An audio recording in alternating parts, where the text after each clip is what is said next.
Hey guys, welcome to Source Point. आज अभी हम लोग डिस्कस करने वाले विजन आइस की PT 365 जो कि इकॉनमी की है।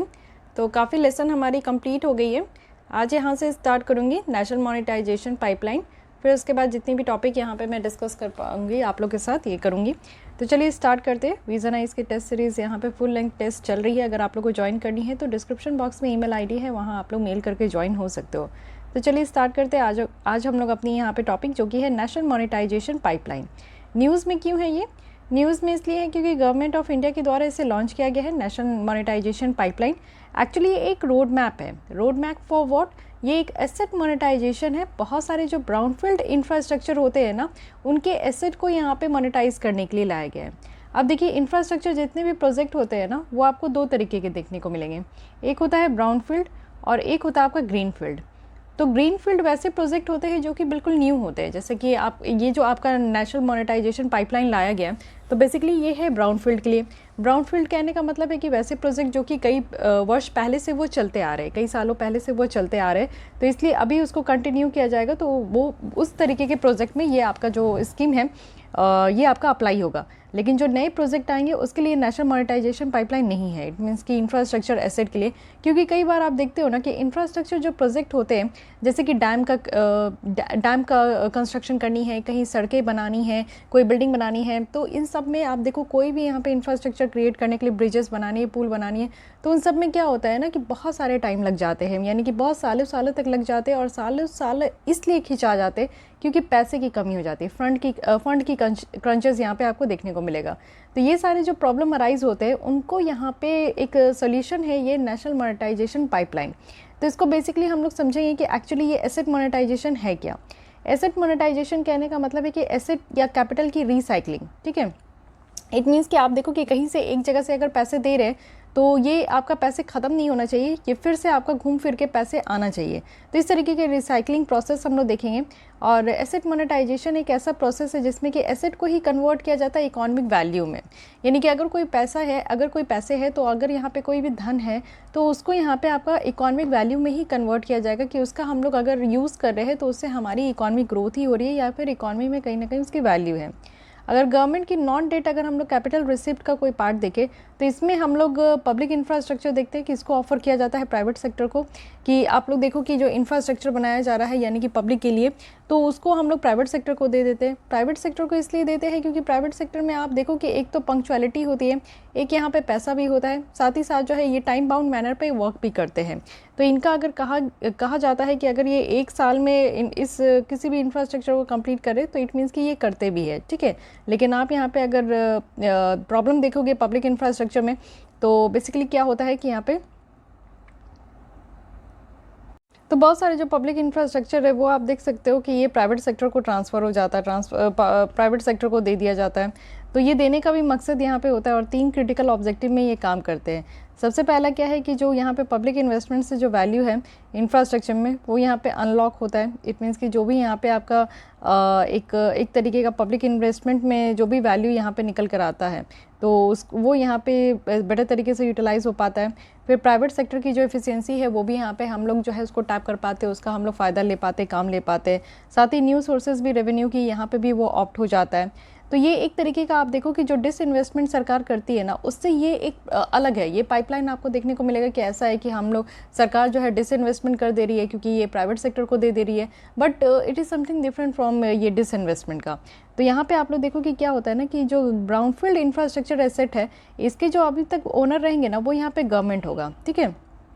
गवर्नमेंट ही यहाँ पे आप देखने को मिलेगा कि वो ब्राउनफील्ड इंफ्रास्ट्रक्चर के यहाँ पे मालिक होंगे। वही अगर इन्वेस्टमेंट देखें तो ऑलरेडी ये किया गया है, बट एसेट जो है या तो वो यहाँ पे आपका आधा आधा किया जा रहा है या फिर फुल्ली मोनेटाइज किया जा रहा है और फिर इसको ट्रांसफ़र कर दिया जा रहा है लिमिटेड पीरियड के लिए, जिससे कि यहाँ पे आइडल जो कैपिटल है ना वो अनलॉक हो सके। मतलब यहाँ पे समझने की कोशिश कीजिए कि जो ओनरशिप है, जैसे कोई भी अगर ब्राउनफील्ड प्रोजेक्ट है जो कि पहले से यहाँ पे अगर एक ब्रिजेस भी बन रही है तो उसमें क्या है कि सरकार की ही ओनरशिप है, लेकिन कुछ लिमिटेड टाइम के लिए क्या कर रहे हैं ना कि यहाँ पे प्राइवेट सेक्टर को दे देते हैं, जिससे कि वो उस लिमिटेड टाइम में उसको इंफ्रास्ट्रक्चर को क्रिएट भी करेंगे, फंड भी लगाएंगे और उससे न्यू यहाँ पे सोर्सेज ऑफ रेवेन्यू भी आपका जनरेट हो पाएगा। फिर उसके बाद जो है यहाँ पे वापस से सरकार को वापस से दे देना, मतलब कि वापस से देना क्या है, उसको बनाने के लिए एक लिमिटेड टाइम में यहाँ पे देना होता है। तो तो ये ट्रांसफ़र कर दिया जाता है, यानी कि फुल्ली मोनेटाइज़ करो या फिर हाफ ऑफ मोनेटाइज़ करो, तो इस तरीके से यहाँ पे ट्रांसफ़र किया जाता है। फ़ंड की अगर हम लोग बात करें तो ये पब्लिक अथॉरिटी से इस तरीके से रिसीव होता है, जिससे सरकार को भी काफ़ी मदद मिल पाती है ना कि वो उसको फिर से री इन्वेस्ट करे। जैसे कि आप देखते हो कि कोई भी ब्रिजेस बन रही है, अगर बहुत बड़ी बड़ी यहाँ पे इंफ्रास्ट्रक्चर प्रोजेक्ट है, तो अगर वो प्रोजेक्ट बन रही है और उसमें अगर फ़ंड की कमी हो जाती है ना, तो वो प्रोजेक्ट बिल्कुल से रुक जाती है। तो रुक जाने से क्या होता है कि आप देखो कि सबकी यहाँ पे सबको प्रॉब्लम होता है। एक तो जहाँ पे भी अगर मान लो कि हाईवे वगैरह भी बन रही है, तो वो कंस्ट्रक्शन का काम नहीं हो पाता है, जिससे कि जितने वर्कर्स हैं उनकी यहाँ पे सैलरी टाइम पे नहीं मिल पाती है, और रुक जाने से जो है उनको जॉब भी दूसरी जगह नहीं मिल पाता है, तो बहुत तरीके की प्रॉब्लम आती है। तो उससे बेटर है ना कि अगर फंड की कमी हो गई है तो प्राइवेट सेक्टर को हैंड ओवर कर दो। प्राइवेट सेक्टर को वो 6 महीने 7 महीने इस तरीके से हैंड ओवर करके उस लिमिटेड टाइम में उसको यहाँ पे कंप्लीट करा लेना है। तो इससे क्या होता है कि सरकार को भी हेल्प हो गया कि ठीक है, उतने दिन में जो है यहाँ पे प्राइवेट सेक्टर में ये काम भी हो रहा है, कोई काम रुक भी नहीं रहा है, ठीक है। और सरकार के पास अगर उससे पैसे भी आ रहे हैं तो सरकार क्या कर रही है कि जो भी सोशल सेक्टर की स्कीम है या फिर कोई पब्लिक प्रायोरिटीज़ है, तो उसके बेसिस पे यहाँ पे कंप्लीट करने का कोशिश किया जा रहा है, वहाँ पे फंड को यहाँ पे लगाया जा रहा है। तो इससे जो है ज़्यादा से ज़्यादा रिटर्न आएगा, यानी कि एसेट से ज़्यादा रिटर्न आएगा। तो इसलिए यहाँ पे आपका ये नेशनल मोनेटाइजेशन पाइपलाइन लाया गया है। अब ये समझते हैं कि नेशनल मोनेटाइजेशन पाइपलाइन है क्या। एसेट का मोनेटाइजेशन कर देना, इनमें कि देखिए एसेट क्या होता है, आपके पास जितने भी पैसे हैं रखे हुए हैं तो वो आपका धन हो गया। अब ये वन ऑफ द 3 पिलर्स यहाँ पे देखा जा रहा है, जिससे कि हम लोग सस्टेनेबल इंफ्रास्ट्रक्चर फाइनेंसिंग को इन्हांस कर सकते हैं। अब ये नेशनल मोनेटाइजेशन पाइपलाइन इस बार के बजट में ही आया 2021 और 2022, तो इसलिए इसको भी ध्यान में रखना है। अगर हम लोग अकॉर्डिंगली देखें तो नेशनल मोनेटाइजेशन पाइपलाइन जो है इसको इस तरीके से प्लान किया गया है कि यहाँ पे नेशनल इंफ्रास्ट्रक्चर पाइपलाइन भी हो, जो कि 2019 में इसको अनाउंस किया गया था, ठीक है। इससे क्या है कि कॉमन फ्रेमवर्क होगा कि जो बेसिकली यहाँ पे हमारे देश की कोर एसेट है ना, उसको कैसे मैनेज कर पाएंगे, मोनेटाइज कर पाएंगे। तो मोनेटाइजेशन का 2 तरीका है, या तो आप बेच दो, इन्वेस्टमेंट करो या डिसइन्वेस्टमेंट करो। इन्वेस्टमेंट सरकार कब करती है? इन्वेस्टमेंट तब करती है जब सरकार के हाथ में पैसे होते हैं, ठीक है, पैसे दे दो और कुछ शेयर जो है वो परचेज कर लो। लेकिन डिसइन्वेस्टमेंट करने का मतलब होता है जब सरकार के पास पैसे नहीं होते हैं, इट मीन्स कि शेयर बेच दो और पैसे ले लो। तो यहाँ पे क्या है कि मोनेटाइजेशन या तो हम लोग डिसइन्वेस्टमेंट के थ्रू कर सकते हैं, या फिर मोनेटाइजेशन जो नॉन कोर एसेट है ना, जिसको कि हम लोग यहाँ पे नेशनल मोनेटाइजेशन पाइपलाइन में इंक्लूड नहीं किए, उसको मोनेटाइज कर सकते हैं। अब कोर और नॉन कोर एसेट क्या होता है? एसेट जो कि यहाँ पे सेंट्रल है किसी भी बिजनेस को करने के लिए, या फिर आप समझो कि किसी भी इंफ्रास्ट्रक्चर सर्विस को डिलीवर करने के लिए जो यहाँ पे एसेट है ना, तो जैसे कि पब्लिक हो गए, यूजर्स हो गए, उनके फ़ायदे के लिए है। नेशनल हाईवे बनता है, ब्रिजेस बनती है, डैम कंस्ट्रक्शन होता है, तो बेसिकली यहाँ पे पब्लिक और यूजर्स के लिए ही होता है कि उनको बेटर तरीके से सर्विस प्रोवाइड करें। तो इस तरीके का इंफ्रास्ट्रक्चर सर्विस जो कि यहाँ पे डायरेक्टली यूजर्स और जो पब्लिक है उनको यहाँ पे अगर डिलीवर किया जा रहा है सर्विस, तो इसे हम लोग कोर एसेट कहते हैं, ठीक है। और अगर अदर एसेट है जिसमें कि आप देखो लैंड पार्सल है, बिल्डिंग बनाया जा रहा है, तो इसको हम लोग नॉन कोर एसेट कहते हैं। क्योंकि नेशनल हाईवे बनाया जाता है तो आप जानते हो कि टोल कलेक्शन होते रहता है उससे, तो इट मीन्स कि एक रेवेन्यू जनरेट होते रहता है सरकार के पास। तो इसलिए इसको कोर एसेट कहा जा रहा है कि जो पैसे है उसको आप उसमें लगा दो, एक नेशनल हाईवे बना दो, फिर क्या होगा कि आजीवन उससे जो है टोल आते रहेगा, तो वो एक रेवेन्यू का सोर्स है। तो इसको एक गुड इन्वेस्टमेंट कहते हैं और ये कोर एसेट है, ठीक है। टोटल इंडिकेटिव वैल्यू अगर हम लोग यहाँ पे नेशनल मोनेटाइजेशन पाइपलाइन का देखें, कोर एसेट का, वो भी सेंट्रल गवर्नमेंट का, तो इसको एस्टिमेट किया गया है 6 लाख करोड़, वो भी 4 साल में, यानी कि इस साल से स्टार्ट होगा तो 2025 तक चलेगा। तो यहाँ पे 6 लाख करोड़ तक का एस्टिमेट रखा गया है। ये 5.4% जो है टोटल इंफ्रास्ट्रक्चर इन्वेस्टमेंट को ये कॉरेस्पॉन्ड कर रहा है। साथ ही आप देखो कि ये जो फ्रेमवर्क है मोनेटाइजेशन का, वो भी कोर एसेट मोनेटाइजेशन का, तो इसमें 3 यहाँ पे की इम्परेटिव है। सबसे पहला है कि मोनेटाइजेशन ऑफ राइट, जो कि नॉट ओनरशिप, यानी कि handing back of asset after end of transaction life. It means कि जो भी यहाँ पे एसेट आपका प्राइवेट सेक्टर को दिया जा रहा है और वो भी लिमिटेड टाइम के लिए, तो जब वो लिमिटेड टाइम में वो काम कंप्लीट हो जाएगा तो वो इसको जो है हैंड ओवर कर देंगे जो इनके ओनरशिप थे। तो मोनेटाइजेशन ऑफ राइट जो है वो नॉट ओनरशिप है, यानी कि राइट नॉट ओनरशिप, यानी कि यहाँ पे हक नहीं है इस तरीके का ओनरशिप का। साथ ही ब्राउनफील्ड जो है ये डे रिस्क एसेट है with stable revenue generation profile and critical infrastructure. तो ब्राउनफील्ड है क्योंकि आप देखो कि इसमें बहुत ही रिस्क होता था, कई सालों तक जो है वो इंफ्रास्ट्रक्चर प्रोजेक्ट फिर से रीस्टार्ट नहीं होता था, बट अब इसमें रिस्क खत्म करने की बात की जा रही है और एक अच्छा खासा स्टेबल रेवेन्यू जनरेट होगा। स्ट्रक्चर पार्टनरशिप है अंडर डिफाइंड कॉन्ट्रैक्चुअल फ्रेमवर्क और ट्रांसपेरेंट कॉम्पिटिटिव बिडिंग है। तो इस तरीके से आप देखो कि यहाँ पे ये 3 तरीके का यहाँ पे आपका की इम्परेटिव है, ठीक है। एसेट और ट्रांजैक्शन अगर हम लोग देखें जो एनएनपी के अंदर है, नेशनल मोनेटाइज पाइपलाइन के अंदर है, कि ये एक्सपेक्ट किया जा रहा है कि एक अच्छा खासा इंस्ट्रूमेंट और मॉडल के रेंज के ही थ्रू हो। इट मीन्स कि आप यहाँ पे देख सकते हो इसको समझने की कोशिश करते हैं कि ये इंफ्रास्ट्रक्चर एसेट मोनेटाइजेशन साइकिल है। क्या कहने का कोशिश किया जा रहा है, जैसे मान लीजिए कि यहाँ पे आपका एक नया इंफ्रास्ट्रक्चर क्रिएशन हो रहा है, कुछ भी, जैसे कि आप ये देख सकते हो कि मेट्रो का काम भी हो रहा है, बिल्डिंग बनाई जा रही है, रेलवे स्टेशन बनानी है, ट्रैक बिछानी है, रोड बनानी है, तो ये सब कुछ भी अगर बनाना है, एयरपोर्ट बनाना है, तो एग्जिस्टिंग एसेट बेस क्या है ये देखना होगा। फिर उसके बाद जो एग्जिस्टिंग है, यानी कि ऑलरेडी अगर पहले से ही वो मान लीजिए कि हाफ काम हो चुका है और उसमें कितना एसेट वहाँ पे लगा है, और फिर वहाँ पे फ़ंड की क्रंचेस है तो कितनी फ़ंड की क्रंचेस है, ये सब चीज़ को अगर देखा जा रहा है तो एग्जिस्टिंग जो एसेट बेस है ना, उसको मोनेटाइज करना है। फिर उसके बाद मोनेटाइजेशन के लिए प्रोसीड करना है, और प्रोसीड होने के बाद क्या होगा कि यहाँ पे वो इंफ्रास्ट्रक्चर बन जाएगा, और उस इंफ्रास्ट्रक्चर से आप समझो कि वो आजीवन जो है, जब तक वो इंफ्रास्ट्रक्चर है तब तक वहाँ पे वो पैसे मिलते रहेंगे। तो ये क्या हो गया कि ना कि एसेट, थोड़े से पैसे लगाकर वापस से आपको पैसे मिलते रहेंगे, यानी कि यहाँ पे एसेट मोनेटाइजेशन हो गया। ये रिसाइकलिंग की बात की जा रही है, फाइन। फिर हम लोग देखें कि एनएमपी पीरियड कितना है, तो ये 4 साल का है, यानी कि 2025 तक ये रहेगी, तो इसको भी ध्यान रखना है। टॉप 5 यहाँ पे सेक्टर्स है, जिसमें कि 83% टोटल यहाँ पे पाइपलाइन वैल्यू को एग्रीगेट किया जाएगा। और इसमें क्या क्या है, सबसे पहले आप देखो कि रोड है, सड़कें बनाई जाएगी, फिर रेलवे है, फिर पावर है, फिर ऑयल और गैस पाइपलाइन है, और टेलीकॉम सेक्टर भी है। तो ये 5 सेक्टर यहाँ पे इंक्लूड है, जिसमें 83% पाइपलाइन की वैल्यू यहाँ पे इंक्लूड होगी, फाइन। ये बातें हो गई। अब देखिए एसेट मोनेटाइजेशन मॉडल आप देख लो, तो एक तो है कि डायरेक्ट यहाँ पे अप्रोच है, और दूसरा है कि स्ट्रक्चर्ड यहाँ पे मॉडल है। तो डायरेक्ट की अगर हम लोग बात करें तो ये ब्राउनफील्ड है, पीपीपी मोड है, ठीक है, पब्लिक प्राइवेट पार्टनरशिप है, यानी कि जो पब्लिक है, सरकार है, और यहाँ पे प्राइवेट कंपनीज़ है, उन दोनों के बीच में आप देख सकते हो कि यहाँ पे पार्टनरशिप भी चल रही है। तो इस तरीके से पीपीपी मोड में भी जो है बहुत सारी ब्राउनफील्ड जो मॉडल है वो वर्क करती है। लेकिन इसी के तहत आप देखो कि ओएमटी है, और यहाँ पे आपका बिल्ड फाइनेंस ऑपरेट ट्रांसफ़र है। ये ऑपरेट कर रहा है, मेंटेनेंस कर रहा है और ट्रांसफ़र कर रहा है। इट मीन्स कि आप देखो कि यहाँ पे toll operate transfer in road adopt किया जाता है। यानी कि यहाँ पे पहले क्या है ना कि अगर हम लोग प्राइवेट सेक्टर को देते हैं तो सबसे पहले वो ऑपरेट करते हैं, फिर उसको मेंटेन करें, और फिर वापस से ट्रांसफ़र भी कर देते हैं। तो बेसिकली आप देखो कि पीपीपी मोड में कैसे काम होता है। तो यहाँ पे जो ऑब्लिगेशन होता है ना कि सर्विस जो प्रोवाइड करना है, वो पब्लिक अथॉरिटी के ही हाथ में होता है, बट किस तरीके से यहाँ पे एसेट को डे टू डे जो मैनेजमेंट करना होता है, ये प्राइवेट सेक्टर के हाथ में चला जाता है। इसके अलावा आप देखो कि यहाँ पे ऑपरेट मेंटेन ट्रांसफ़र है, यानी कि पहले ऑपरेट करो, फिर मेंटेन करो, फिर ट्रांसफ़र कर दो पब्लिक एंटिटी के हाथ में। फिर यहाँ पे सेकंड ऑप्शन होता है कि design build finance operate transfer, यानी कि एक प्रपोज्ड यहाँ पे प्राइवेट पार्टिसिपेशन इनिशिएटिव होता है, वो भी रेलवे में। तो ये चीज़ें याद रखनी है, एफओटी यहाँ पे आपका जो है रेलवे में आता है, और ये यहाँ पे प्रपोज करते हैं जो प्राइवेट पार्टिसिपेशन है। इसके अलावा आप देखो कि ऑपरेट मेंटेन और डेवलप है, यानी कि ओएमडी इसे कहते हैं। ये इंडिया में अडॉप्ट किया गया है एयरपोर्ट में, तो ये एयरपोर्ट में है, ये आपका रेलवे में है, और ये रोड में है। ओएमटी जो है वो आपका रोड में होता है कि ऑपरेट करो, मेंटेन करो, ट्रांसफ़र कर दो। Build design finance operate transfer ये कहाँ है, तो ये रेलवे के लिए है, और एयरपोर्ट के लिए है ऑपरेट मेंटेन और डेवलप, फाइन। इसी तरीके से आप देखो कि ये तो हो गया डायरेक्ट कॉन्ट्रैक्चुअल अप्रोच हो गया। एक होता है स्ट्रक्चर तरीके से, कि स्ट्रक्चर तरीके से फाइनेंसिंग अप्रोच लेकर चलना है।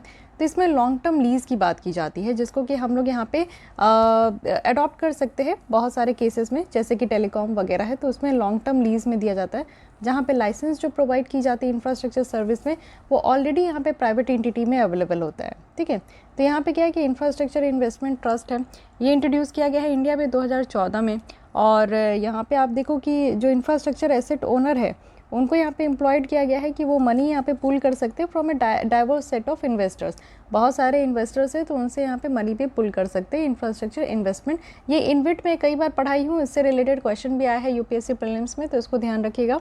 फिर आपका आता है रियल इस्टेट इन्वेस्टमेंट ट्रस्ट है, ये रीट है, ये सिर्फ रियल इस्टेट के लिए है। ये रियल इस्टेट प्रोजेक्ट जो है वो स्ट्रक्चर तरीके से उनके लिए यहाँ पे लाया गया है। तो बाकी जो इंफ्रास्ट्रक्चर प्रोजेक्ट होते हैं उनके लिए इंफ्रास्ट्रक्चर इन्वेस्टमेंट ट्रस्ट है, और यहाँ पे रेट है जो कि रियल इस्टेट के लिए। तो इस तरीके से ये काम करता है, यानी कि एसेट मोनेटाइजेशन मॉडल जो है ये बहुत ही थोड़ा कन्फ्यूजिंग टाइप का है कि ये कैसे काम करेगा, यहाँ पे कैसे सारे काम होंगे। तो इस तरीके से आप समझिए कि यहाँ पे 2 ऑप्शन रखा गया है, एसेट यहाँ पे कॉन्ट्रैक्चुअल अप्रोच है, और साथ ही साथ स्ट्रक्चर्ड यहाँ पे फाइनेंस मॉडल है। तो इसको देखते रहिएगा, ठीक है, 1-2 बार आप पढ़िएगा तो इसको समझ में आ जाइए, कॉन्सेप्ट क्लियर हो जाएगी। फिर आते हैं लैंड बैंक्स। लैंड बैंक्स के बारे में इस बार बहुत बातें हो रही थी। तो रिसेंटली आप देखो कि डीपैम है, department of investment and public asset monetisation है, उनके द्वारा फाइनलाइज किया गया है कि जो लैंड बैंक कंपनी है उसका क्या स्ट्रक्चर होगा और यहाँ पे लैंड पार्सल को सेल करना, यानी कि जो भी यहाँ पे गवर्नमेंट डिपार्टमेंट के द्वारा ओन किया गया है उसमें लैंड पार्सल को किस तरीके से सेल किया जाएगा, ये सारी बातें रखी गई है। बट ठीक है, अपार्ट फ्रॉम दिस ऑल सबसे पहले ये समझिए कि लैंड बैंक होता क्या है। तो लैंड बैंक है यानी कि लैंड मीन्स ज़मीन, ज़मीन का यहाँ पे बैंक है। ये गवर्नमेंट एंटिटी है या फिर नॉन प्रॉफिट कॉरपोरेशन भी आप कह सकते हो, जिसमें कि जो भी यहाँ पे आपका वैकेंट प्रॉपर्टी है, जैसे कि खाली ज़मीन है, खाली प्रॉपर्टी है, तो उसको कैसे मैनेज करना है, फिर उसको कैसे डिस्पोज करना है, ये सारा काम किया जाए, जिससे कि जो खाली ज़मीन रही है ना उसको एक प्रोडक्टिव यूज़ कर सके। आप देखते हो कि खाली ज़मीन को बहुत तरीके से यूज़ करने के लिए कहा जाता है, क्योंकि बहुत सारे लोग हैं जो कि बेघर है, जो कि झोपड़ियों पे रहते हैं, उनका अपना खुद का ज़मीन नहीं है, घर नहीं है, तो वैसे लोगों को यहाँ पे ज़मीन प्रोवाइड करते जिससे कि वो घर बना के रह सके। साथ ही आप देखो खाली ज़मीन है तो वहाँ पे कुछ कंस्ट्रक्शन कर दीजिए, तो जिससे कि आप देखो कि लोगों को जॉब मिल जाएगा, वहाँ पे जो है वो भी आपका प्रोडक्टिव यूज़ होगा। या फिर खेत जोतने के लिए यहाँ पे जो है अगर फार्मर्स है तो उनको खेत दे दीजिए, अगर यहाँ पे सॉइल वगैरह अच्छी है तो ये बात है। या फिर इंडस्ट्रियल सेटअप हो सकता है तो इंडस्ट्री सेटअप कर दो अगर लोकेशन सही है तो ये सारी तरीके से यहाँ पे क्या है कि जो वैकेंट लैंड है, खाली प्रॉपर्टी है, उसको यहाँ पे मैनेज करने के लिए यहाँ पे इस तरीके का लैंड बैंक लाया गया है। 1990s में इसको स्टार्ट किया गया था स्टेट गवर्नमेंट के द्वारा, बट 2017 में आप देख सकते हो कि सारे इंडियन स्टेट जो है या ऑलरेडी यहाँ पे उनके पास एक लैंड बैंक है या फिर ये एक प्रोसेस है कि वो अपने यहाँ पे इसको लैंड बैंक को क्रिएट करना चाह रहे हैं। नीति आयोग ने भी अपनी स्ट्रैटेजी में कहा था, जो न्यू इंडिया @75 है, उसमें ये सजेस्ट किया गया था कि न्यू सिस्टम यहाँ पे लाया जा रहा है जिसमें कि ज्योग्राफिक इन्फॉर्मेशन सिस्टम को यूज़ किया जाएगा और ये हर एक लेवल पे होगा, जिससे कि जो प्री अप्रूव्ड लैंड बैंक्स है ना वो यहाँ पे लाया जाएगा मैन्युफैक्चरिंग फैसिलिटीज़ लाने के लिए। तो नीति आयोग के द्वारा भी ये बातें कही गई है, तो इसको भी ध्यान रखना है। अब थोड़ी बहुत हम लोग बेनिफिट समझते हैं कि लैंड बैंक से बेनिफिट क्या है। सबसे पहले तो आप समझ गए कि जो खाली ज़मीन है उसका एक अच्छे तरीके से यूज़ हो जाएगा। तो लैंड आप देखो कि स्कार्स रिसोर्सेज है पूरे इंडिया में, यानी कि ज़मीन की बहुत कमी है और 2.4% ही टोटल एरिया आपको पूरे वर्ल्ड में देखने को मिलेगा और 18% जितना वर्ल्ड का पॉपुलेशन है उसके हिसाब से हमारे यहाँ पे जो है ज़मीन यहाँ पे खाली है। साथ ही सेकंड चीज़ है कि आप देखो कि सरकार जो है ज़मीन अगर यहाँ पे आप देखो एक्वायर करना है, एक्विजिशन करना है, तो वो प्रोसेस में काफ़ी डिले लग जाता है। तो जो देर होती है क्योंकि बहुत सारे इश्यूज़ है, लैंड रिकॉर्ड यहाँ पे सही तरीके से नहीं है, लैक ऑफ सिंगल यहाँ पे कॉम्प्रिहेंसिव लैंड डेटाबेस है, तो ये सारी चीज़ों को आप देख सकते हो कि इसको एड्रेस करना यहाँ पे बेटर तरीके से एड्रेस कर पाएंगे। साथ ही इकॉनमिक ग्रोथ भी बूस्ट हो पाएगा क्योंकि चाइना से भी ये एविडेंस मिला है और 26% जो कंट्रीब्यूशन है लैंड से इकॉनमिक ग्रोथ में होता है। हमारा इन्वेस्टमेंट भी यहाँ पे बूस्ट हो पाएगा कि अगर हम लोग यहाँ पे वन स्टॉप सॉल्यूशन लेकर आए जिसमें कि फ्री और इजी एसेसिबिलिटी होनी चाहिए सारे इंडस्ट्रियल इन्फॉर्मेशन से रिलेटेड। साथ ही आप देखो ईज़ ऑफ डूइंग बिजनेस में भी हमारी रैंकिंग अप हो जाएगी। ईज़ ऑफ डूइंग बिजनेस आपको बतानी है कि कौन सी यहाँ पे ऑर्गेनाइजेशन है जो कि रिपोर्ट पब्लिश करती है और इसके अंदर 10 पैरामीटर्स है। तो 10 पैरामीटर्स में से आप लोग जो है मिनिमम यहाँ पे 5 पैरामीटर्स आप कमेंट बॉक्स में आंसर दीजिए। अब यहाँ पे आप देखिए कि एक क्या होता है ना कि एक्विजिशन ऑफ लैंड भी इसमें वन ऑफ द मोस्ट यहाँ पे ट्रबल टाइप का एक आपका पैरामीटर है, जिसमें क्या होता है कि सबसे पहले अगर आपको बिज़नेस यहाँ पे हमारे देश में सेटअप करना है और आप अपनी कंपनी इंफ्रास्ट्रक्चर खड़े करना चाहते हैं तो उसके लिए अगर लैंड एक्वायर करना चाहेंगे तो हमारे देश में बहुत आसानी से और बहुत जल्दी नहीं होता है। इस एक्विजिशन प्रोसेस में काफ़ी सालों लग जाते हैं। तो उसमें भी यहाँ पे आप देख सकते हो कि अगर ये काम हो जाए कि लैंड एक्विजिशन प्रोसेस ही फास्ट हो जाए तो ईज़ ऑफ डूइंग बिजनेस में इट मीन्स कि हमारे देश में एक ऐसा इन्वायरमेंट है कि लोग बेटर तरीके से बिजनेस कर सके, उस रैंक में हम लोग आगे बढ़ जाएंगे। साथ ही अदर बेनिफिट्स भी है, जैसे आप देखो ट्रांसपेरेंसी निकल कर आएगा। आप जानते हो कि ज़मीन आज की डेट में एक बहुत ही प्रीशियस प्रॉपर्टी है किसी की भी, और ज़मीन की अगर हम लोग बात करें तो इसमें बहुत ज़्यादा हेरफेर भी होता है। तो एक यहाँ पे ट्रांसपेरेंसी लेकर आया जाएगा। यहाँ पे जो बर्डन है जुडिशरी के ऊपर, क्योंकि आप देखो ज़मीनी विवाद बहुत ज़्यादा आपको कोर्ट में देखने को मिलेगा, नीचे स्तर से लेकर अपर स्तर तक सारे लोग जो है ज़मीनी विवाद से ही घिरे हुए हैं। तो इसलिए यहाँ पे जुडिशरी का भी बर्डन बहुत ज़्यादा होता है, तो वो भी यहाँ पे कम हो पाएगा। तो ये भी बात है। साथ ही अगर हम लोग देखें तो डिसइन्वेस्टमेंट डिकोडेड करते हैं कि डिसइन्वेस्टमेंट क्या होता है। अब डिसइन्वेस्टमेंट कैन बी डन, यानी कि ये किया जा सकता है as a measure of physical policy. It means कि अगर फिजिकल बर्डन है एक्सचेंज में तो उसको रिड्यूस करने के लिए, मान लीजिए कि सरकार के पास पैसे नहीं है और सरकार को पैसे चाहिए तो सरकार यहाँ पे डिसइन्वेस्टमेंट करती है, कुछ शेयर जो अपनी PSU का है उसको बेच देती है। साथ ही पब्लिक फाइनेंस भी इम्प्रूव हो पाता है। और जब गवर्नमेंट अगर चाहती है कि वो out of non essential service में मूव करे तो वो कर सकते हैं, है कि नहीं। साथ ही एडमिनिस्ट्रेटिव अगर मेजर्स देखें तो यहाँ पे इन्वेस्टमेंट को इनकरेज किया जाता है कि बेटर तरीके से इन्वेस्टमेंट हो सके। साथ ही इससे इफ़िशियंसी और प्रोडक्टिविटी भी यहाँ पे बेटर हो पाती है। साथ ही ओनरशिप भी यहाँ पे इनकरेज हो पाता है। जैसे आप देखते हो कि एयर इंडिया को टाटा को बेच दिया गया, तो इससे ओनरशिप भी बेटर तरीके से आता है कि अब यहाँ पे टाटा जो है उसको बेटर तरीके से एयर इंडिया को वो चला पाएंगे। साथ ही यहाँ पे कंपटीशन भी बढ़ता है कि आप देखो कि डिसइन्वेस्टमेंट से क्या होता है कि यहाँ पे कंपटीशन भी डिफरेंट कंपनीज़ का वो सामने निकल कर आ पाता है। कैन लीड टू, अगर डिसइन्वेस्टमेंट होता है तो इससे क्या होता है कि जो फिस्कल डेफिसिट है वो रिड्यूस होता है। क्योंकि आप देखो फिस्कल डेफिसिट कहने का मतलब है कि सरकार की रेवेन्यू बहुत कम है और एक्सपेंडिचर बहुत ज़्यादा है। तो अगर डिसइन्वेस्टमेंट करेंगे तो सरकार के पास पैसे आएंगे तो रेवेन्यू थोड़ा सा यहाँ पे बढ़ेगा, और जो एक्सपेंडिचर है वो तो वैसे ही रहेगा, रेवेन्यू यहाँ पे बढ़ेगा। तो जब रेवेन्यू बढ़ेगा तो जो इस तरीके से हमारा फिस्कल डेफिसिट बहुत ब्रॉडन हो चुका है वो यहाँ पे कम हो पाएगा। ठीक है। सेकंड है कि बेटर मैनेजमेंट किया जाएगा और बेस्ट प्रैक्टिसेस यहाँ पे इंट्रोड्यूस की जा सकती है। साथ ही जो इन्वेस्टर सेंटिमेंट्स है वो भी इम्प्रूव हो पाएगा, यानी कि जो इन्वेस्टमेंट करते हैं उनकी जो सेंटिमेंट्स है वो भी इम्प्रूव हो पाएगी। और बेटर तरीके का एक यहाँ पे प्लान मैनेजमेंट किया जाएगा जिससे हम लोग ये देख सकते हैं कि इन्वेस्टमेंट इंक्रीज़ होगी। साथ ही less government and more governance होगा। अगर सरकार के पास बेटर तरीके से पैसे होंगे, रेवेन्यू होगा, तो इससे क्या होता है कि सरकार को यहाँ पे जो है गवर्नमेंट यहाँ पे लेस होगी, मोर गवर्नेंस होगा, यानी कि आउटपुट आपको ज़्यादा देखने को मिलेगा, इनपुट कम होगा। साथ ही आप देखो कि यहाँ पे क्या है कि इफिशियंसी इंप्रूव हो पाएगी, प्रोडक्टिविटी बेटर तरीके से निकल के आ पाएगी। आप देखते हो कि बहुत सारे स्कीम सरकार की ऐसी होती है जिसमें कि बेटर तरीके से इम्प्लीमेंटेशन नहीं हो पाती है, या फिर ग्राउंड लेवल पर आपको इम्प्लीमेंटेशन नहीं देखने को मिलता है। क्या रीज़न है? रीज़न है कि यहाँ पे क्या होता है कि फ़ंड की क्रंचेस हो जाती है, सबसे मेन प्रॉब्लम यही है। तो फंड नहीं होता है तो यहाँ पे एफिशिएंसी प्रोडक्टिविटी सही तरीके से नहीं हो पाती है, तो इसलिए यहाँ पे इम्प्रूव हो पाएगा एफिशिएंसी और प्रोडक्टिविटी भी। साथ ही यहाँ पे सर्विस भी जो है कंज्यूमर के लिए वो भी इम्प्रूव हो पाएगा। साथ ही ग्रेटर रिस्पॉन्सिवनेस आपको देखने को मिलेगा कि कंज्यूमर को यहाँ पे बेटर तरीके से रिस्पॉन्स भी कर पाएंगे। तो ये सारी चीज़ें हैं कि यहाँ पे डिसइन्वेस्टमेंट को डिकोड किया गया है कि क्या हो सकता है और क्या हुआ है। ठीक है।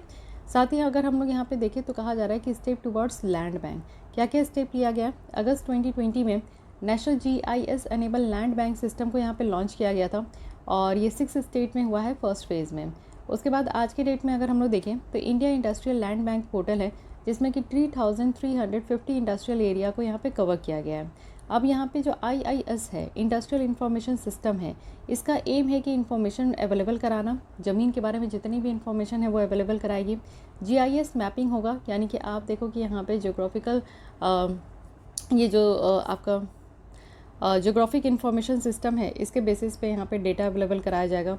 लिंक किया जाएगा स्टेट की GIS पोर्टल के साथ और स्टेट लैंड बैंक के साथ।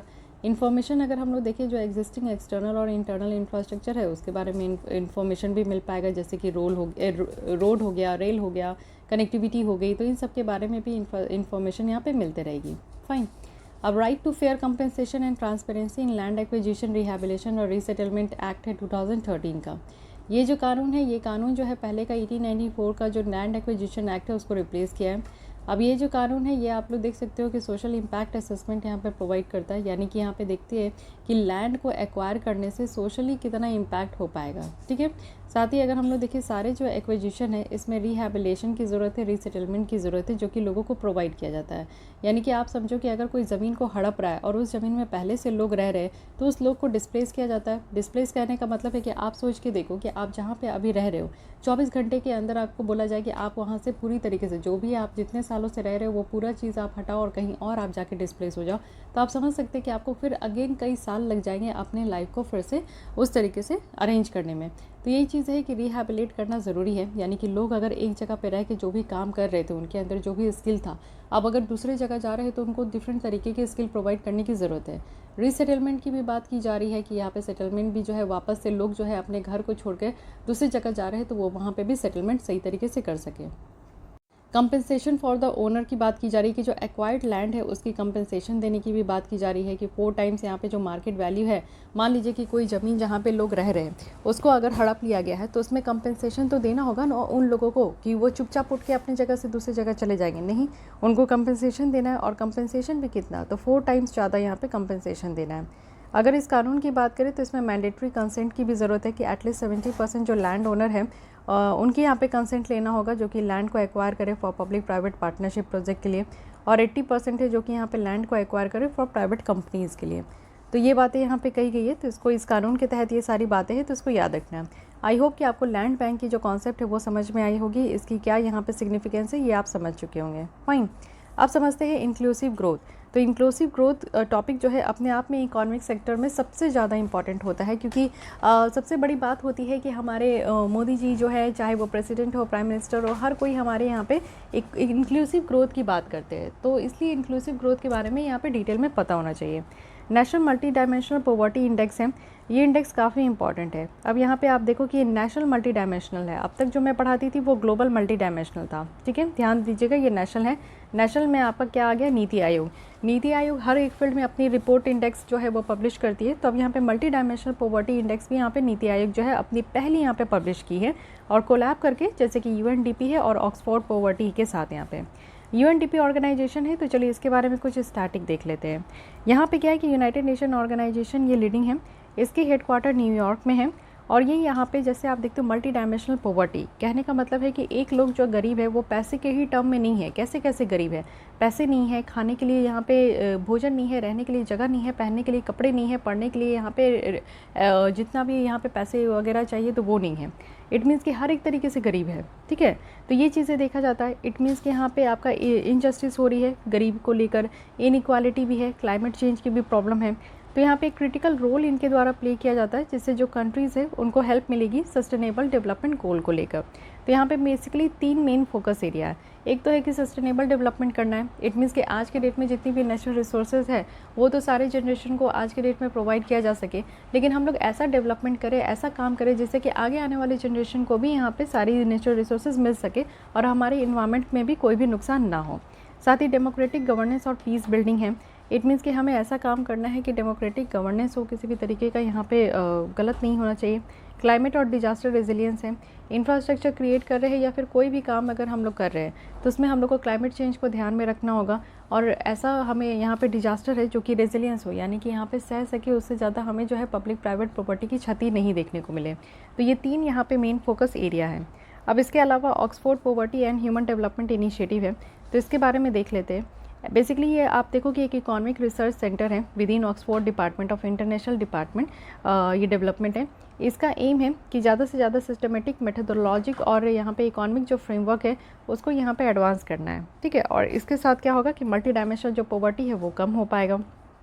साथ ही अगर इसका काम देखें तो अमर्त्य सेन की जो कैपेबिलिटी अप्रोच है उसी के बेसिस में ये कहा जा रहा है, यानी कि जो यहाँ पे इनका फंडा है Oxford poverty and human development initiative का, ये काम करते हैं अमर्त्य सेन की। अमर्त्य सेन का एक यहाँ पे फंडा है जिसको कैपेबिलिटी यहाँ पे अप्रोच कहते हैं, और ये काम करते हैं यानी कि इस तरीके से रियल टूल को क्रिएट करते हैं जिससे कि इसको बेटर तरीके से हम लोग इम्प्लीमेंट कर पाए और इम्प्लीमेंटेशन से हमें रिजल्ट मिले। इट मीन्स की पॉवर्टी कहीं ना कहीं कम हो, ठीक है। तो ये बातें याद रखनी है। अब देखते हैं मल्टी डायमेंशनल पॉवर्टी इंडेक्स में क्या क्या बातें रखी गई है।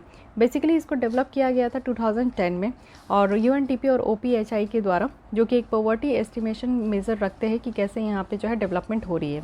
हेड काउंट और इंसिडेंस ऑफ एमपीआई की अगर बात करें तो यहाँ पे 3 माइक्रो यहाँ पे डायमेंशन है कि कैसे देखा जाता है। एक हेल्थ के बेसिस पे देखा जाता है, हेल्थ में भी आप देखो कि क्या क्या है, ये इनकी डायमेंशन है। यहाँ पे हेल्थ पर्सपेक्टिव से आप देख सकते हो कि पहला यहाँ पे डायमेंशन क्या है, तो हेल्थ है। हेल्थ में न्यूट्रिशन देखा जाता है कि कोई भी एडल्ट है या फिर बच्चे हैं, महिलाएं हैं या फिर 17 ईयर्स ओल्ड पीपल है तो उनको पूरी तरीके से न्यूट्रिशन मिल रही है कि नहीं। सेकंड यहाँ पे चाइल्ड मोर्टेलिटी। चाइल्ड मोर्टेलिटी कहने का मतलब है कि कोई भी अगर 18 साल से कम के बच्चे हैं किसी फैमिली में तो वो यहाँ पे उनकी डेड हो रही है कि नहीं, डेथ हो रही है कि नहीं। तो ये चीज़ें देखा जाता है कि कितने बच्चे जो है 5 साल में। चाइल्ड मोर्टेलिटी बेसिकली आप देखो कि 5 ईयर्स के अंदर देखा जाता है कि जब से बच्चे जन्म लेते हैं तो उससे 5 साल के विदिन जो है कि कितने बच्चों की यहाँ पे जान चली जाती है। तो इन दोनों बेसिस पे देखा जाता है कि हेल्थ सिनेरियो कैसा है। उसके अलावा अगर हम लोग देखें तो सेकंड एजुकेशन है। एजुकेशन में देखते हैं कि ईयर ऑफ स्कूलिंग, यानी कि कितने बच्चे जो है कितने साल तक स्कूल जा पा रहे हैं। फिर स्कूल अटेंडेंस, क्या स्कूल में एडमिशन लेकर छोड़ दिया है या फिर बेसिकली वो स्कूल जा पा रहे हैं और स्कूल में अटेंडेंस कितनी है, ये चीज़ें चेक की जाती है। साथ ही स्टैंडर्ड ऑफ लिविंग है। स्टैंडर्ड ऑफ लिविंग में काफ़ी बातें आ जाती है कि कुकिंग फ्यूल है, यानी कि एक घर में जो है वो कावडंग से यहाँ पे खाना बन रहा है या फिर वुड का इस्तेमाल हो रहा है, कोयले का इस्तेमाल हो रहा है या चारकोल का इस्तेमाल हो रहा है, किस तरीके से खाने बन रहे हैं ये देखा जाता है।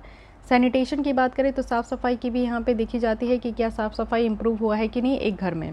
ड्रिंकिंग वाटर की बात करें तो ये देखा जाता है कि किसी घर में जो है वो ड्रिंकिंग वाटर अवेलेबल है कि नहीं, टैप पहुँच रही है कि नहीं।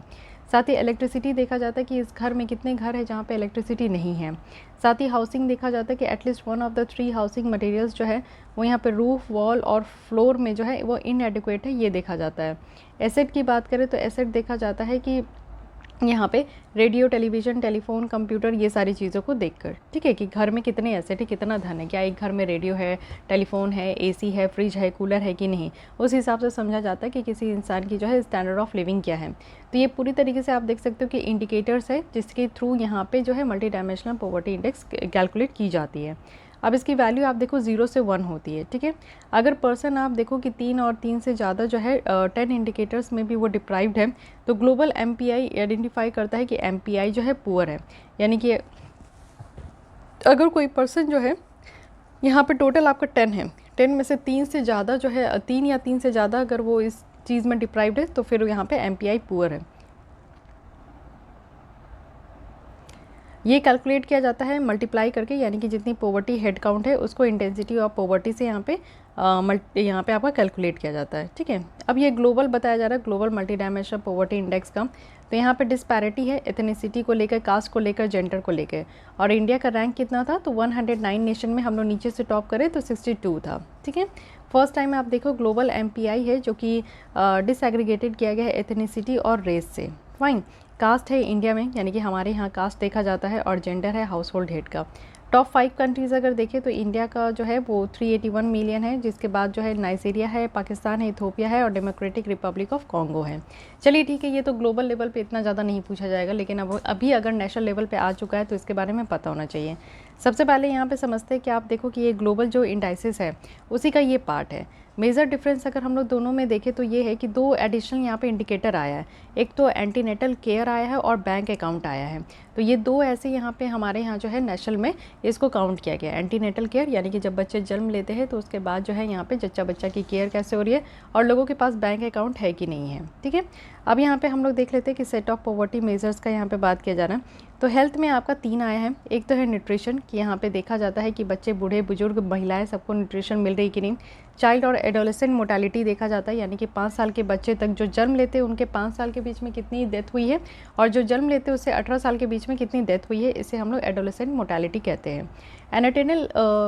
एंटीनेटल केयर है, यानी कि एक घर जिसमें कि कोई विमेन है और उन्होंने बच्चा दिया है, तो 5 साल के विदिन जो है उनके और उनके बच्चों के केयर के लिए कितना यहाँ पे काम किया जाता है। एजुकेशन की बात करें तो अगेन ईयर ऑफ स्कूलिंग है कि बच्चे कितने साल तक स्कूल जा रहे हैं, और स्कूल में एडमिशन करा कर स्कूल जा रहे हैं कि नहीं, तो स्कूल की अटेंडेंस भी देखी जाती है। स्टैंडर्ड ऑफ लिविंग में आप देख सकते हो कि कुकिंग फ्यूल है, सैनिटेशन है, ड्रिंकिंग वाटर है, इलेक्ट्रिसिटी है, हाउसिंग है, एसेट है, और साथ ही साथ बैंक अकाउंट ओपन किया गया है कि क्या कोई ऐसा घर भी बच गया है जहाँ पे किसी भी इंसान के पास बैंक अकाउंट नहीं है। अब की फाइंडिंग क्या बताया जा रहा है, ऐसा बताया जा रहा है कि जो national MPI head count ratio है, इसमें आप देखो कि स्टेट्स, यूनियन टेरिटरीज और सारे डिस्ट्रिक्ट को यहाँ पे मेज़र किया गया है। तो नेशनल अगर बात करें तो ये आपका 0.11 है विद रूरल एमपीआई, जो कि आपका यहाँ पे, तो ये दोनों याद रखना है, नेशनल में 0.11 है और रूरल में 0.15 है, अर्बन में 0.04 है। हाईएस्ट पॉवर्टी इंडेक्स स्टेट कौन सी है, तो बिहार है जिसमें कि सबसे ज़्यादा गरीबी है, इसके बाद झारखंड है, फिर यूपी है। लोएस्ट पॉवर्टी स्टेट की बात करें तो केरल है जहाँ पे सबसे ज़्यादा अमीर लोग रहते हैं, गरीबी नहीं है, फिर पुदुचेरी है और लक्षद्वीप है, ठीक है। तो ये आपको याद रखना है, फर्स्ट टू थ्री यहाँ पे हाईएस्ट और लोएस्ट दोनों। अर्लीस्ट अटेम्प्ट देखते हैं कि कैसे हम लोग पॉवर्टी को, गरीबी को अपने देश में जो है डिफ़ाइन करते हैं।